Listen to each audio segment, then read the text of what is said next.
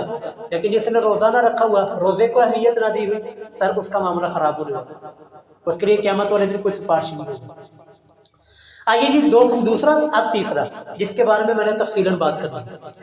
تیسرا سفارشی جس کی سفارش کی ہمیں امید ہے، اور ہمارے وہ امام ہیں، ہمارے وہ پیشوا، ہمارے وہ پیر طریقت، رہبر شریعت ہے، اور قیامت والے دن جب سارے لوگ اپنے اپنے اماموں کے پیچھے ہوں گے، کوئی کسی کے پیچھے ہوگا، کوئی کسی کے پیچھے ہوگا، کسی نے کسی سے امید لگائی.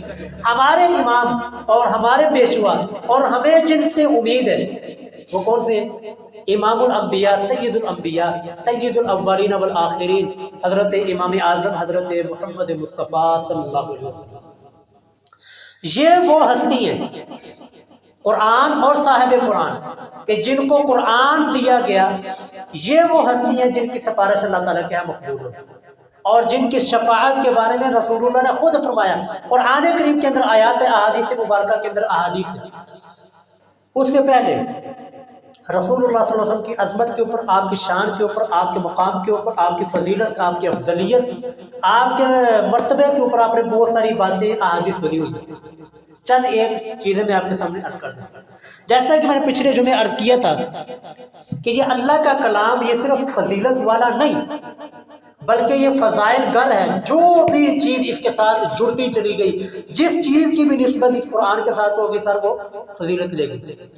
اسی طرح صاحب قرآن حضرت محمد مصطفیٰ صلی اللہ علیہ وسلم بھی وہ ہستی اور وہ ذات ہیں جو کہ فضائل گر ہیں. جو بھی انسان، جو بھی چیز، چاہے وہ بے جان تھی یا جاندار تھی، جو بھی صاحب قرآن حضرت محمد مصطفیٰ کے ساتھ جو چیز جڑ گئی وہ بھی فضیلت لے گی.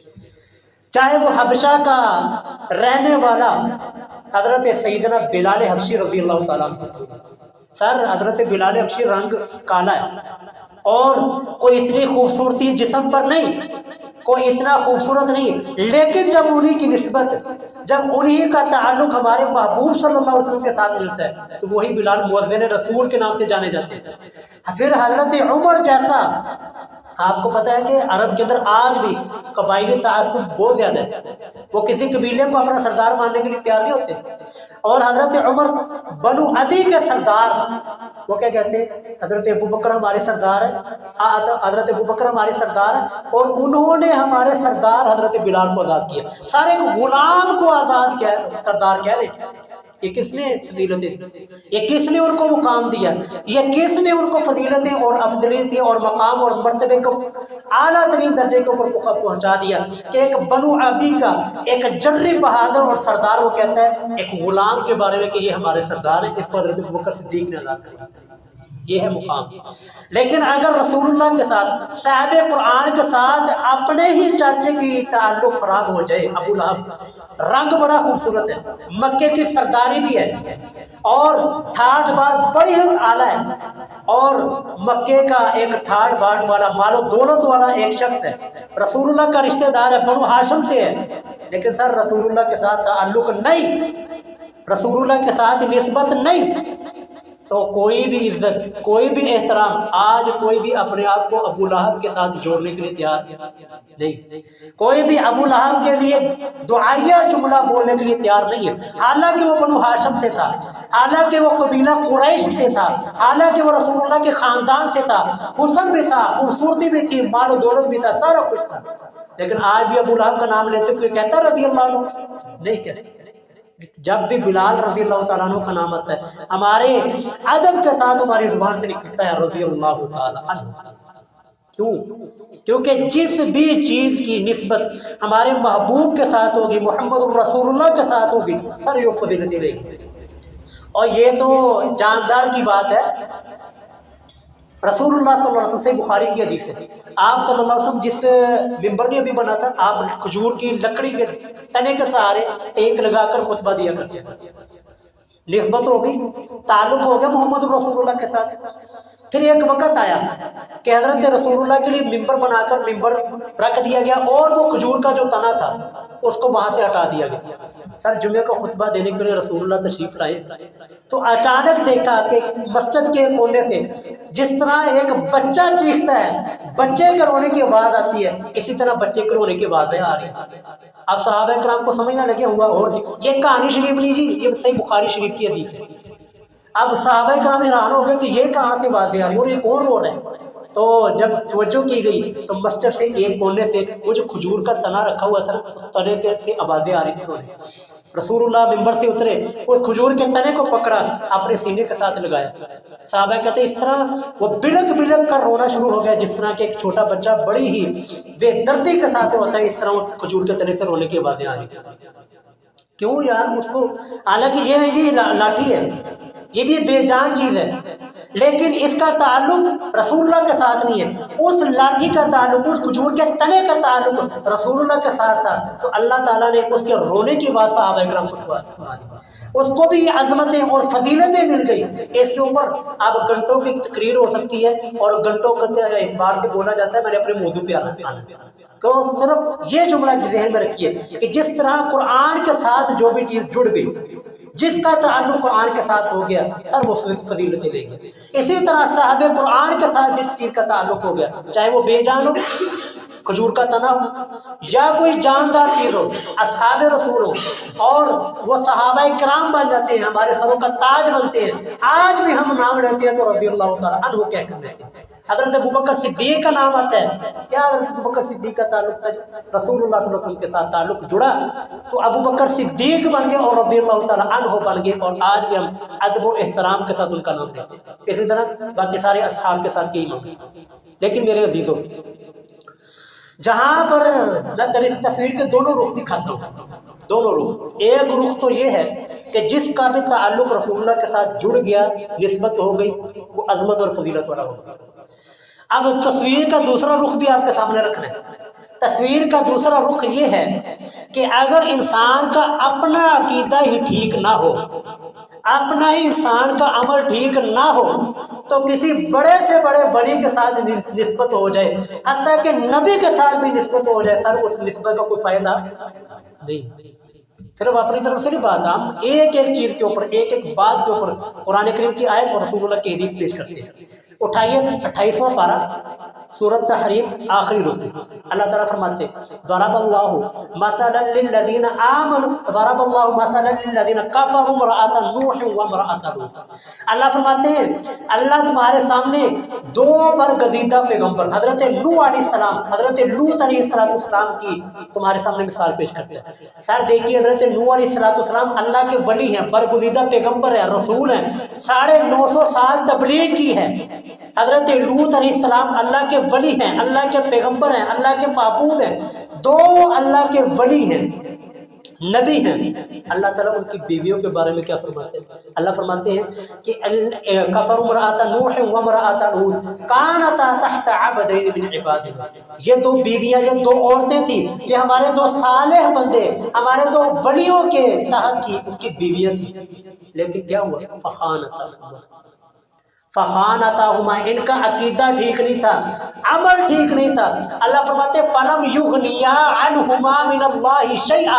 حضرت لوط علیہ السلام کی بیوی کا، حضرت لوط کا بیوی ہونا، حضرت نوح علیہ السلام کی بیوی کا، حضرت نوح علیہ السلام کا کی بیوی ہونا، اللہ فرماتے فلم یغنیا، کوئی کم نہیں آیا، کوئی کچھ کام نہیں آیا۔ تو پتہ چلا اگر عقیدہ خراب ہو، عقیدہ غلط ہو، اپنا عمل خراب ہو، تو نبی کی بیوی بھی ہو، سر کوئی فائدہ نہیں، اس نسبت اور تعلق کا کوئی فائدہ نہیں۔ آج یہاں پر لوگوں نے کیا کیا عقیدے کر کے بیٹھے ہوئے، ساڈی نسبت فلانے پیر دے نال ہے، ہمارا فلانا پیر ہے، ہمارا فلانا بزرگ ہے، اور نبی کی بیوی بھی ہو، عقیدہ خراب ہو، اللہ تعالیٰ فرماتے فلم یغنیا عنہما من اللہ شیئا۔ یہ اللہ تعالیٰ کے بارے میں کچھ بھی کام نہیں ہے یار، یہ تو نبیوں کی بیوی ہے۔ میں آپ کو حدیث صحیح بخاری کے اندر موجود ہے، صحیح مسلم کے اندر موجود ہے، رسول اللہ صلی اللہ علیہ وسلم، ہمارے محبوب صلی اللہ علیہ وسلم